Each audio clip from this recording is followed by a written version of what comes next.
everyone. We're excited to bring you this Smolbound Q&A session before the end of the year.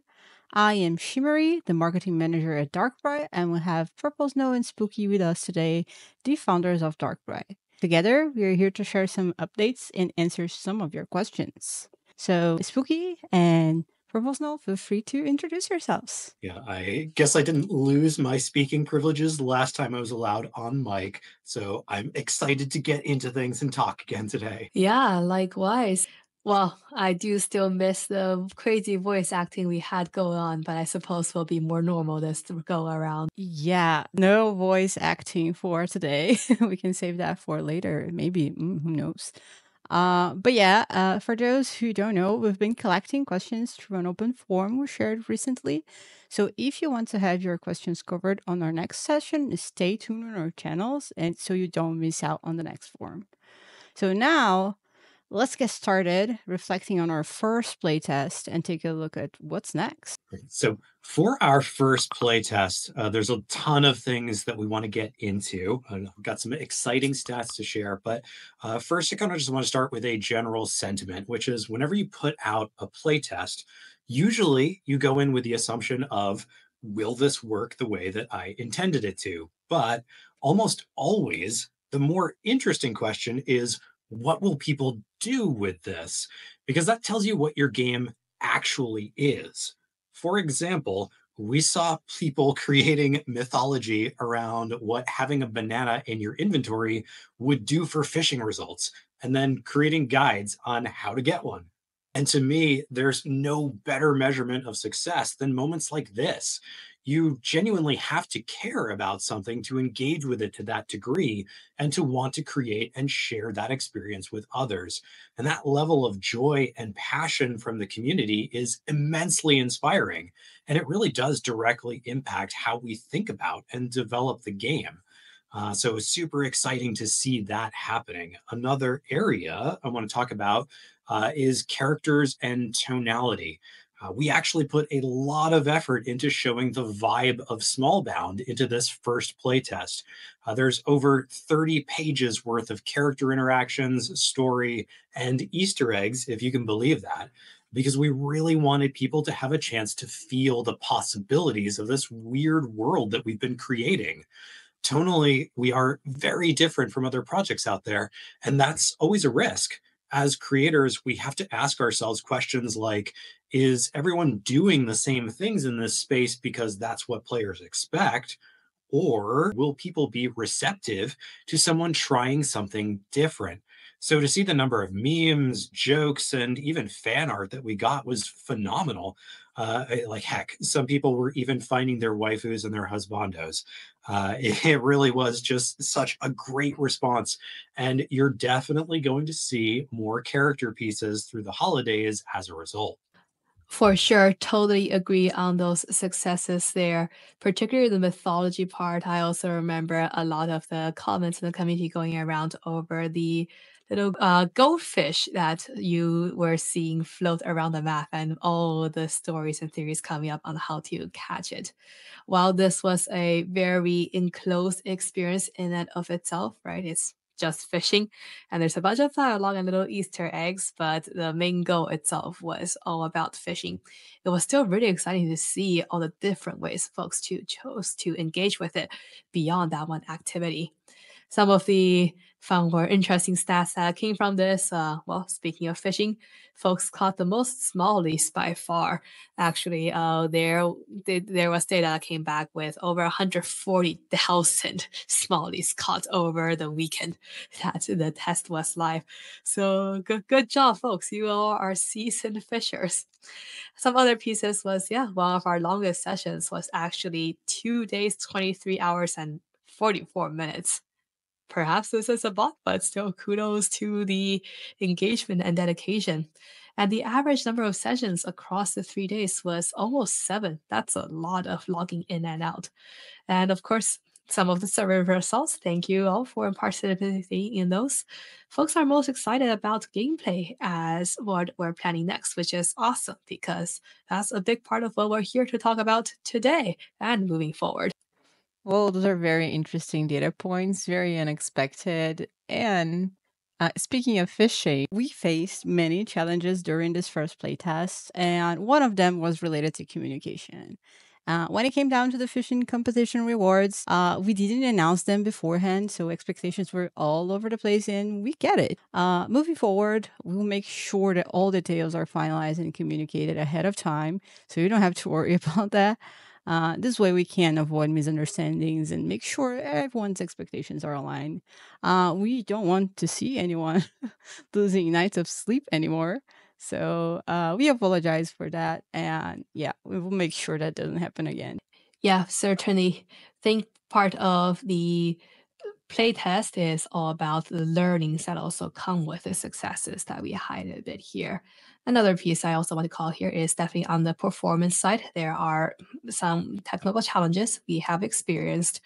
The interesting thing, though, is in reality for playtests, you don't know what's broken until you actually run it, no matter how much you think you can predict ahead of time. In this case, for us, it was the legs folks experience with logging in, leaderboards not updating, and surveys getting stuck, which a lot of them actually relates back to back-end solutions that we quick solved at the time. But part of our next step focus since then has been revisiting all these back-end designs and optimizing servers for future playtests.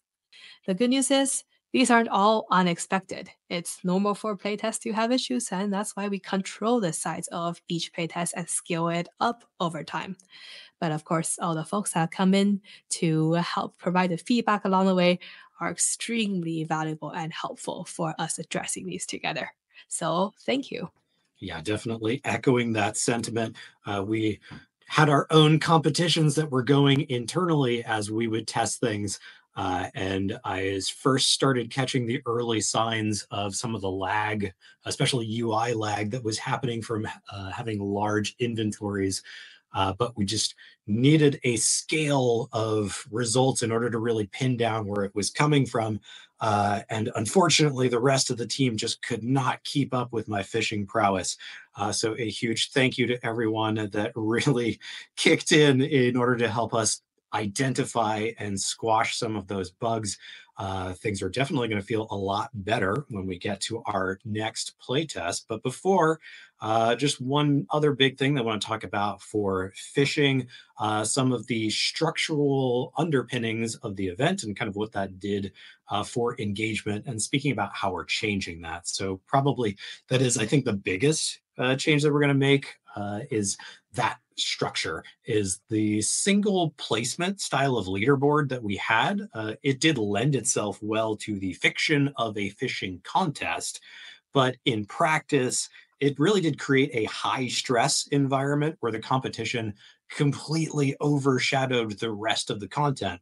We want people to be able to get into the game, to take it at their own pace, and to really help us find the fun together. So, with that in mind, we're going to overhaul the leaderboard concept to be something that rewards engaging with the content more fully. That sounds like an evocative statement. That seems like we want to explore that.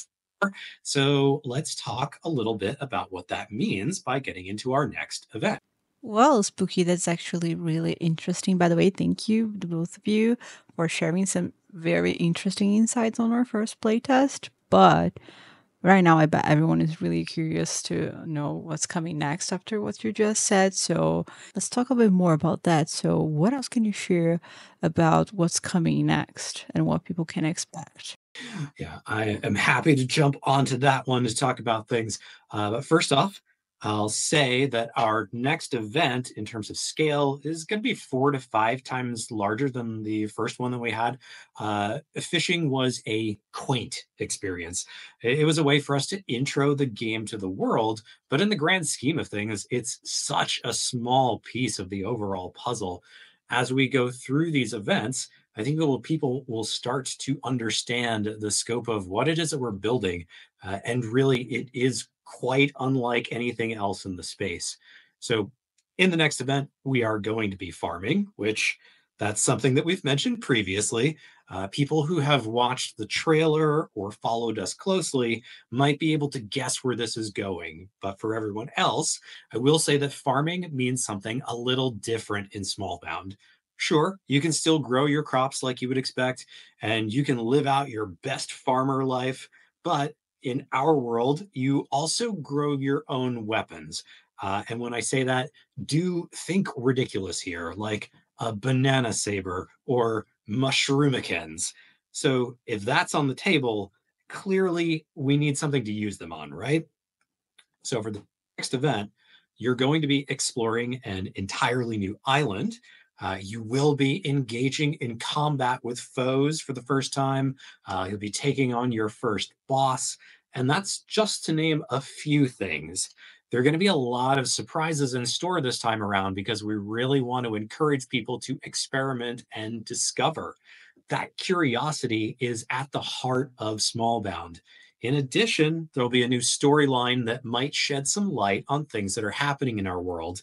And for the people that were paying attention to the messages in a bottle from the fishing event, you might start to make some connections here. On that note, I do want to say that these events that we're creating are connected. They're meant to build up aspects of the world and shed some light on the bigger picture, but think of it as some ephemeral in medias res. The full release of Smallbound tells its own story from before the mysterious event that shatters the world and then continues from there. So, the people that are in and playing these events now, you're getting some special insights into the world, and they may have some interesting ramifications. But of course, I don't want to say too much and ruin the fun. Just know that we'll have more details to share in future updates, but we're really excited for players to get their hands on this next event. It's really going to do a lot to spark the imagination for just how big the world of Smallbound truly is. Oh, for sure. I am actually more excited for the second playtest than the first one because there's so much content, characters, and just like lore going on. Much less to mention much more features beyond just fishing, or what we have already teased so far. So progress wise, like Team Eternity is already playing the builds nowadays. There's still more things we have to implement and test out before it's ready to face the world. But this one will be much longer with much more to discover for sure. Keep your eye out on the socials as well as the Twitters for the additional leaks we're going to have in the coming days. And there are going to be lots of those. Just saying, I wouldn't miss it. So let's get started with questions. Thank you, everyone who sent your question. We really appreciated that. We might not be able to cover all questions, but we will do our best to cover as many as we can. Well, let's get started with the most asked question, which is when is the next playtest? People cannot wait anymore, and that's super understandable. We are also very excited, and I'll actually be answering that one. So, for those who are wondering, we are aiming for the first quarter of next year. We don't have a set date just yet, as we are still working on some details to ensure we offer a better experience when compared to our first playtest. As we said on an announcement, we don't want to be facing the same challenges, so we decided to put the first playtest for the first quarter of next year.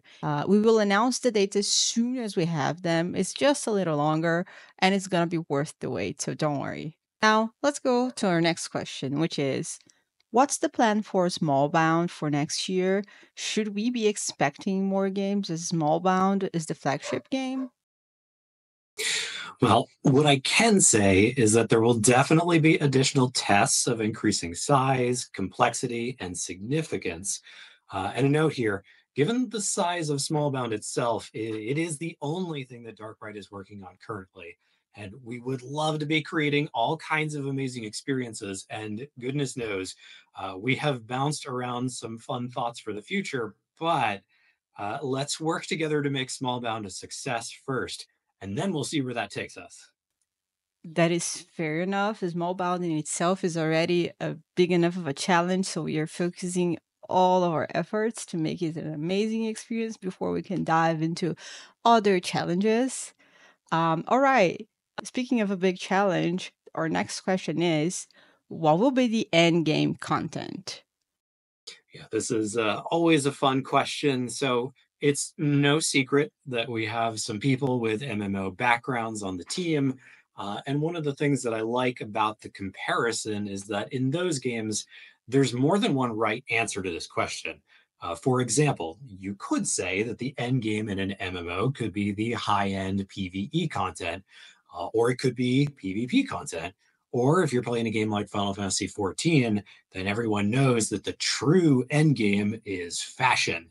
So Smallbound is being developed with a similar philosophy. So you can probably extrapolate some things from that statement. We're certainly going to talk in more detail about those things as we get further on and into the future. But for now, we are focused on showing people where we're at so that they can be excited for where that will go in the future. Ooh, Smallbound fashion show when? Let's see. Maybe there'll be some elements of that sooner than people think. Ooh, interesting. That's exciting. But before we spoil too much on that, let's move to the next question, which is, will there be a token for Smallbound? And if so, is there a plan to release it on a decentralized exchange? Yeah, great question. The short answer is token is definitely part of the equation. But what we don't want to do is start handing out tokens for speculation before we have the game experience out there for folks to enjoy. There's more than plenty examples of what that ends up leading to, especially over the long run of things. What we want Smallbound to grow to is for long term growth and sustainability, not short term hype and speculation. So, to that, there are unique pros and cons to the CEX versus DEX approaches that we are assessing. Can't say we have finalized on one of them for certain at the moment, but always open for inputs and thoughts. Appreciate this question here as well, because this is part of what makes this whole Web3 dynamic so interesting, right? Is we also have seasoned professionals in the community here with us that also keeps a live eye on these things for consideration. Yeah, for sure. That's definitely something that we don't want to rush, right? But yeah, moving to our next question. Will there be a distribution to small brains holders?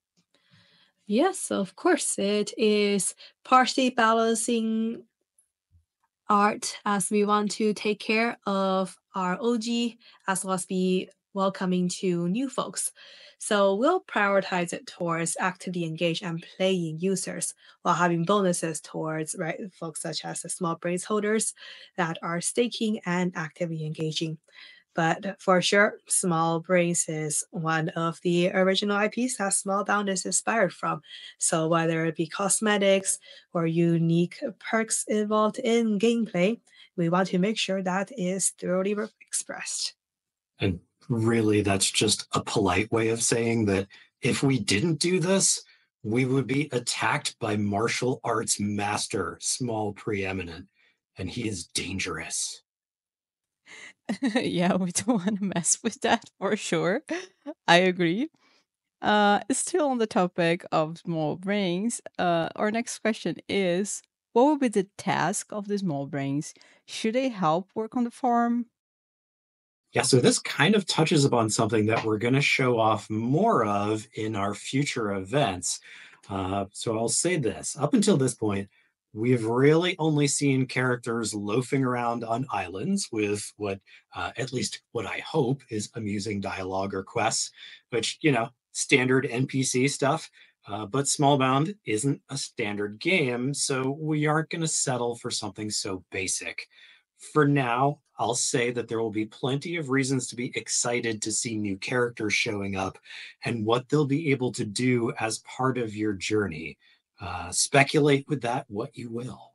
And speaking of things to look forward to, let's talk about the next big milestone for Smallbound, which is actually our next question. When is the open alpha planned? I can answer that one with okay, I was gonna say one word, but I might want to add more. So yeah, it's planned for 2025. Do keep in mind that things can change, but that is our plan. Is that 2025 measured on human calendars or small calendars? I would rather not clarify that answer. I wonder if that makes it faster or slower. Right? I'm just gonna consult with my small lawyer just to be safe. Who would be the lawyer in small bound world? That's a good question. I can write that character if we want a I would, small lawyer. I would low-key love that. I'm not gonna lie. Otherwise, it could be Booker, and that's concerning. I would not like that. He's gonna throw the booker at you. All right, that is terrifying. So let's move on to our next question, which is, in the full version of the game, will we players have to compete with each other? So nope, there's not going to be any requirements for players to compete with each other unless it's specifically in a mode that you're choosing to opt into. So PvP, for example. The core of our gameplay is much more focused on the cooperative and the single player experience and how those feed into each other because we're part ARPG and part simulation. It was important to us that players be able to take the experience at their own pace and choose when and even if they wanted to opt into something more social or competitive along those lines. Well, speaking of choices in our journey, our next question actually ties perfectly into that, which is, will there be pets in the game and what role will they play? Okay, so hear me out on this. I've actually seen some art assets floating around involving many different cats. I've got a feline that there's probably something to do with pets in there, but for now, I guess we'll just have to wait and see. Oh my, I am speechless. Well, thank you, Spooky, for this amazing answer. From companions to fair play, let's dive into some of the more complex questions about Smallbound's game design. So, our next question is, how do we plan to ensure equitable access to in game resources and integrate Web3 elements like NFTs without compromising the game experience? Well, this is a pretty big question, and it actually relates to many things, including the whole play to earn dynamic, speculation and players dynamic, economical design, etc., etc. So I suspect my answer here is also going to be pretty long, but let's start with two things to be aware of that are pretty key to how we think about it in our framework. One is that play to earn is not sustainable for a long term ecosystem. And two is leading with messaging like play to earn attracts a very different kind of audience from a experience first type of gamer. And for Smallbound, end of day, you need actual players, aka gamers, that come here for a fun experience that care about content. That's how you build a thriving game community.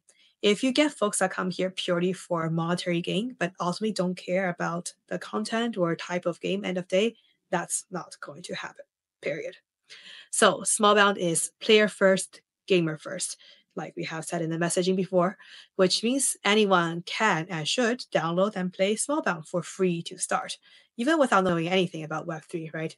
You can link up existing wallets, or you can get an obfuscated one at the back end at an account creation that's going to handle all the smart contracts and crypto for you without impacting your gameplay.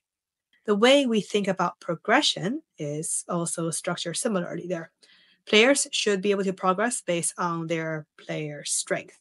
This isn't necessarily defined by just how much financial power you have, but you things like in-game engagement, your skills, and your content obtained, like characters.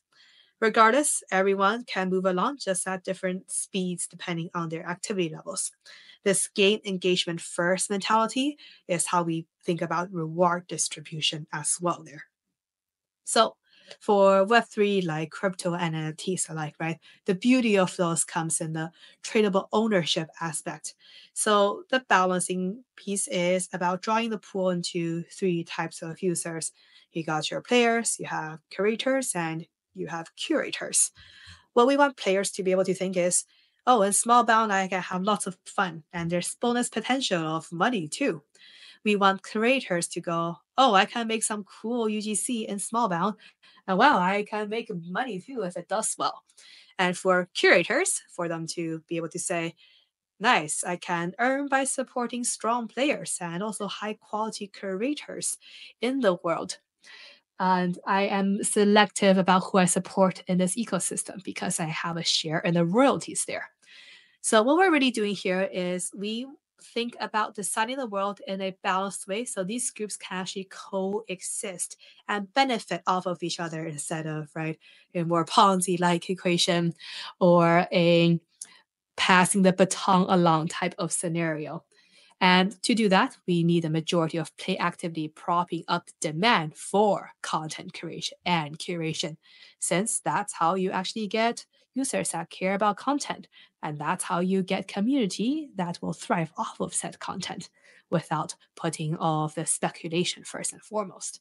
So, a little bit of a wall of text there, but that is the high level for how we are structuring a lot of these things today. That's not a small challenge by any means.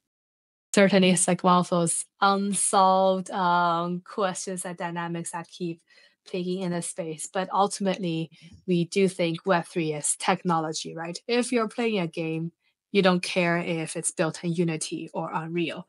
That's what Web3 is going to need to become for it to really hit the mass market penetration. Well, I couldn't have said better myself. I 100% agree with you. And despite that being quite the challenge, I do have faith that our team is more than capable of facing that challenge. And well, now that we covered how Smallbound balances accessibility and Web3 integration, let's go to our next question, which is about gameplay. So, is Smallbound more of a farming game, a dungeon crawler, or maybe even a survival adventure? What can you tell us about that, Spooky? Awesome. That is a fantastic question because it lets us get into some of the things that make Smallbound special. The game is, at its heart, an adventurous ARPG that's built off of simulation elements. So we're actively exploring countless islands from shattered worlds. We're engaging in combat against inspired and unusual foes. We're unearthing mysteries and bringing together allies from the cool, the unexpected, or the unexpectedly sweaty, I guess, in the case of Griswold. The big twist for us is how simulation elements play into our RPG elements, including how we grow our own weapons, explore in the world with our sky whale, and more. There's a lot to talk about in any one of those facets, and we're definitely going to break these down more with special features as we continue forward. We really want to make sure that that information is out and available to as many people as possible as we build the bigger picture of the game and bring people along for that journey. One thing I do want to say, however, is that simulation and ARPG are obviously two very different genres with different pacing and vibes associated with them. And we've got some fun hooks to meld those two together, but we're also building to accommodate people who prefer one style over another. Anytime you've got a Venn diagram, everyone won't always fall neatly in the middle. There's always going to be outliers, and we want those people to be able to enjoy the game just the same as everyone else. So if you'd rather just chill with some smalls on your Sky Whale instead of going and fighting a stilt walking golem with a buster gourd, then that's something that you can do. And we'll definitely detail how we connect these systems together more, because really, we want Smallbound to be a place where everyone can find their own version of what's fun for them and make the world their own. Speaking of finding your own fun, let's wrap up with our last question about how our early players can shape Smallbound's future. I actually love this question. So here it goes. Will early access players have a chance to influence the game's development? Let's talk a bit about that. Absolutely. Point of fact, they already have. We are always on the lookout for people having great conversations about their experience, what the game is, and also what it could be. People have helped us find and fix bugs, as we mentioned earlier, talking about some of the UI related issues, some memory, some performance. They have helped us refine features that are in the game, as well as inspire new ones. And I think you're going to see a lot of this firsthand pretty directly in the next event. So by all means, do keep the conversation going. We're excited to hear what excites you. And we want to see where that takes the game. It's a journey that is meant to be shared together. Well, that's it for today. Thank you so much for joining us. We are always thrilled to share this journey with you. If we didn't get to your question or you missed the first form, don't worry. We'll be hosting more of these sessions. So make sure to follow us on X and Discord for updates so you don't miss out on the next form. We also have more sneak peeks coming really, really soon. So I would also stay tuned for those. So any last words, Spooky and Purple Snow? Yep, for me, I will say that I am really looking forward to folks getting in and seeing everything that we've put together in this next event. The island where this will be happening is much bigger. It was built with an adventure and a story in mind. I think folks are going to have a good time seeing what we've hidden in various places and meeting some unexpected new characters. And in the meantime, stay tuned for all of our socials because we do have some fun stuff coming up for the holidays. Yeah, likewise. Super excited for playtest number 2 upcoming and for much more players to be able to join that one too. So stay tuned for the updates. And thanks again to everyone that got to participate in the first one and all of your feedback, good and constructive. We're always working away in the background and incorporating the ones to make Smallbound as good as possible. So likewise, there will be many tweets and socials going out. Keep your eye posted for those, including the set date once we announce it. And of course, happy early holidays. Yes, 100% to add up to what Purple Snow and Spooky just mentioned. Keep the conversation going. Keep sharing your feedback, suggestions, and questions. Those are more than welcome and really appreciate it. That's part of how we like to work, building this amazing universe together with all of you. So that's it for now, and I'll see you next time.